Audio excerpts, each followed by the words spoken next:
اللہ تعالیٰ جو ہے لہو ملک السماوات والارض یحیی و یمیت وہو علی کل شیء قدیر هو الاول والآخر والظاہر والباطن وہو بکل شیء علیم۔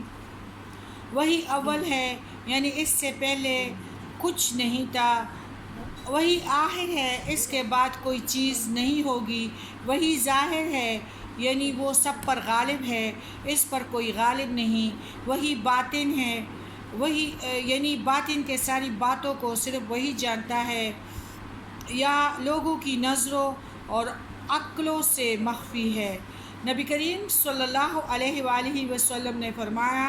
اپنی صاحبزادی حضرت فاطمہ کو کہ یہ دعا پڑھنے کی تاکید کی، اللہم رب السماوات السبع و رب العرش العظیم و ربنا و رب کل شیء ومنزل التوراۃ والانجیل والفرقان فالق الحب والنوى واعوذ بک من شر کل شیء انت آخذ بناصیتہ انت الاول فلیس قبلک شیء وانت الآخر فلیس بعدک شیء وانت الباطن فلیس دونک شیء اقضی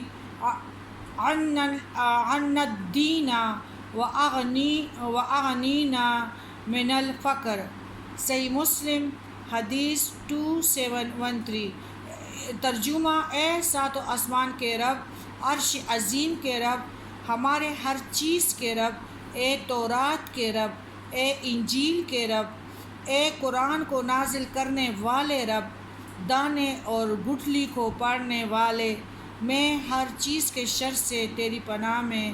آتا ہوں، اس کی پیشانی تیری ہی قبضے قدرت میں ہے، تو اول ہے، تجھ سے پہلے کچھ نہیں تھا، تو آخر میں رہنے والا ہے، تجھ سے بعد میں کچھ نہیں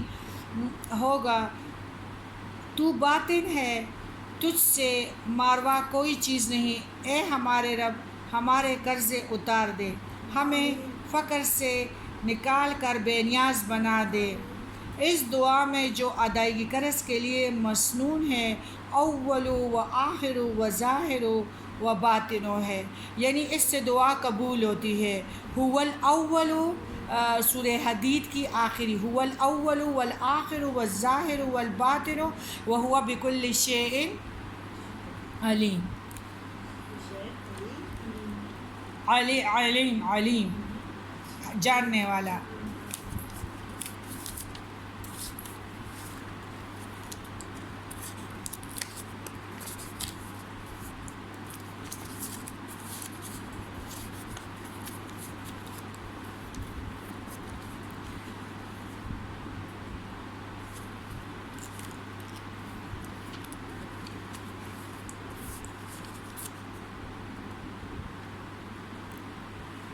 حدیث قدسی میں ہے کہ اللہ تعالیٰ فرماتے ہیں کہ نبی کریم صلی اللہ علیہ وآلہ وسلم کی امتی جو ہے بعد میں،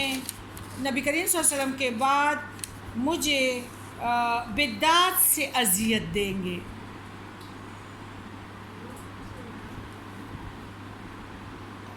اور گھٹنوں کے بل یہ بیٹھے ہوں گے اور جہنم کو دیکھیں گے، اور جو بدعت ان لوگوں نے کیے ہیں تو وہ ان کے آگے بیان کر دیا جائے گا، اور ان کو یہ جو ہے نا جہنم کے دروغے کہیں گے کہ کیا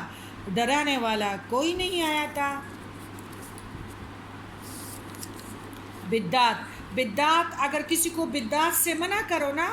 تو وہ تم سے باتیں چھوڑ دیں گے، اور الٹا تمہارے لیے بابا بابا بابا تمہارے خلاف اپنے دوست اور یاروں کو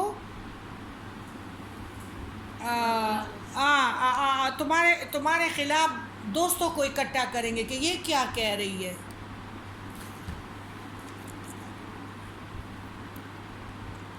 یعنی اللہ تعالیٰ کے لیے دوبارہ پیدا کرنا جو ہے ہمارا سورہ مریم میں ہے تیرے پروردگار کی قسم ہم انہیں اور شیطانوں کو جمع کر کے ضرور جہنم کے ارد گرد گھٹنوں کے بل بیٹھے ہوئے حاضر کر دیں گے۔ یعنی اللہ تعالیٰ انسان اتنا نادان ہے اور خود فراموش ہے، اسی خود فراموشی نے اسے خدا فراموش بھی بنا دیا ہے۔ یعنی گھٹنوں کے بل بیٹھنے والے جو ہے جسین جاسن، یعنی گھٹنوں کے بل بیٹھنے والے کو کہتے ہیں۔ آیت نمبر 68 سورہ مریم۔ یہ حال ہے، یعنی ہم دوبارہ انسانوں کو اور جناتوں کو زندہ کریں گے، بلکہ ان شیاطین کو بھی زندہ کریں گے جنہوں نے ان کو گمراہ کیا تھا، جن کی وہ عبادت کرتے تھے۔ پھر ہم ان سب کو اس حال میں جہنم کے گرد جمع کر دیں گے۔ یہ محشر کی ہولناکیوں اور حساب کے خوف سے گھٹنوں کے بل بیٹھے ہوئے ہوں گے۔ حدیث قدسی ہے، اللہ فرماتا ہے، ابن آدم میری تکذیب کرتا ہے حالانکہ یہ اس کے لائق نہیں، ابن آدم مجھے ایذا پہنچاتا ہے حالانکہ اسے یہ زیب نہیں دیتا۔ اس کا میری تکذیب کرنا تو یہ ہے کہ وہ میری بابت یہ کہتا ہے کہ اللہ ہرگز مجھے دوبارہ زندہ نہیں کرے گا، جس طرح اس نے مجھے پہلی مرتبہ پیدا کیا، حالانکہ میرے لیے پہلی مرتبہ پیدا کرنا دوسری مرتبہ پیدا کرنے سے زیادہ آسان کیا نہیں ہے، اور اس کا مجھے ایذا پہنچانا یہ ہے کہ وہ کہتا ہے کہ میری اولاد ہے، حالانکہ میں یکتا ہوں، بے نیاز ہوں، نہ میں نے کسی کو جنا اور نہ خود جنا گیا ہوں، اور میرا کوئی ہمسر نہیں ہے۔ صحیح بخاری حدیث 4974۔ اب بدعت کا حشر سن لیا۔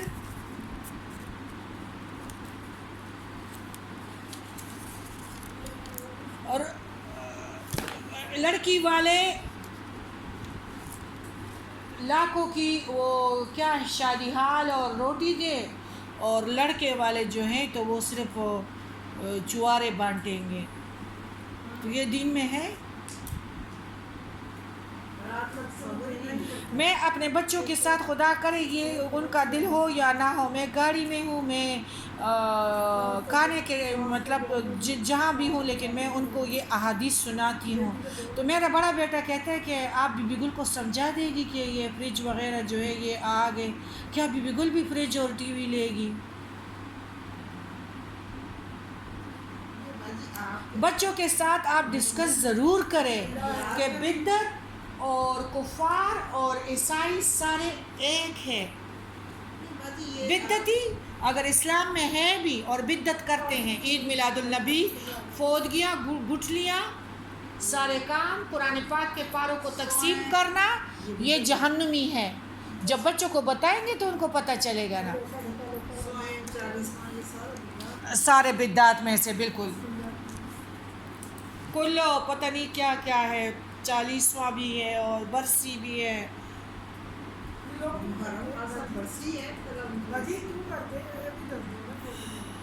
اچھا، انجیل اور تورات اور حکمت، اس کا تو میں نے کر دیا۔ فلما آیت نمبر 54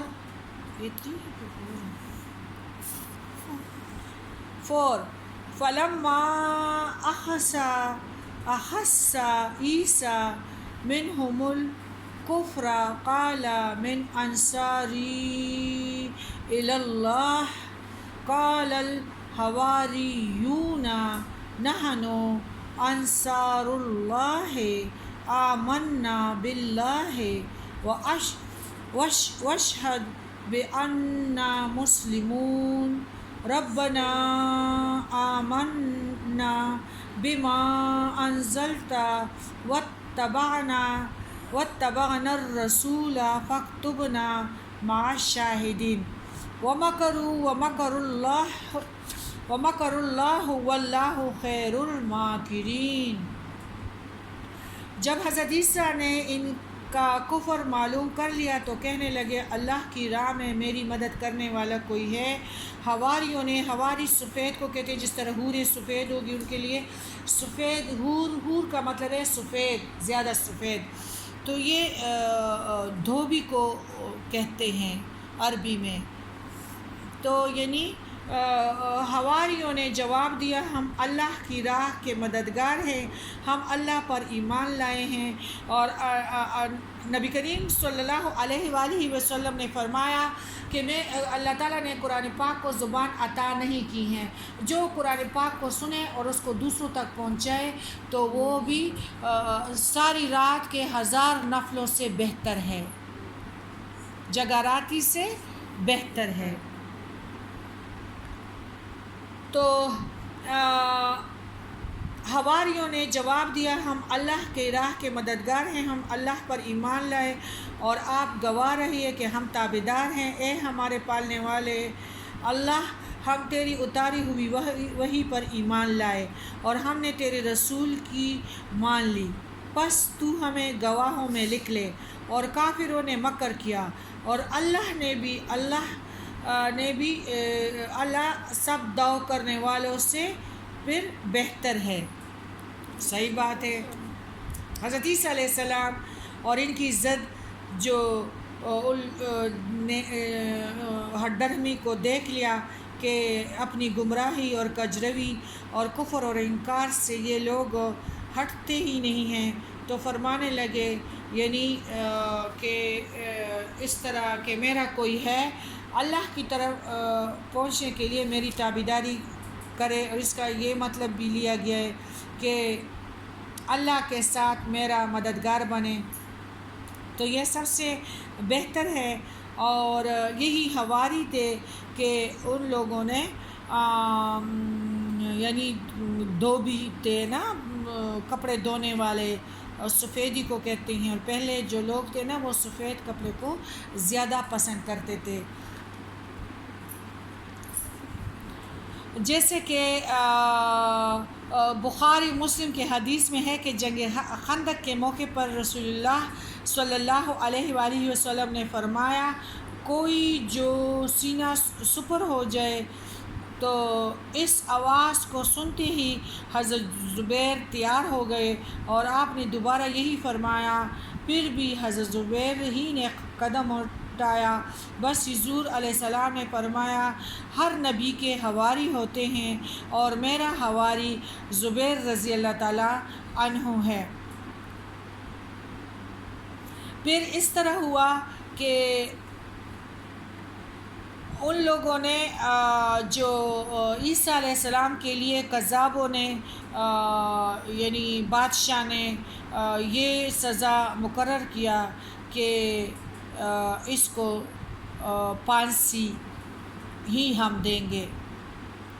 پھر وہاں سے یعنی جس گھر میں حضرت عیسیٰ علیہ السلام تھے تو چاروں طرف سے فوج گھیر لیتی ہے،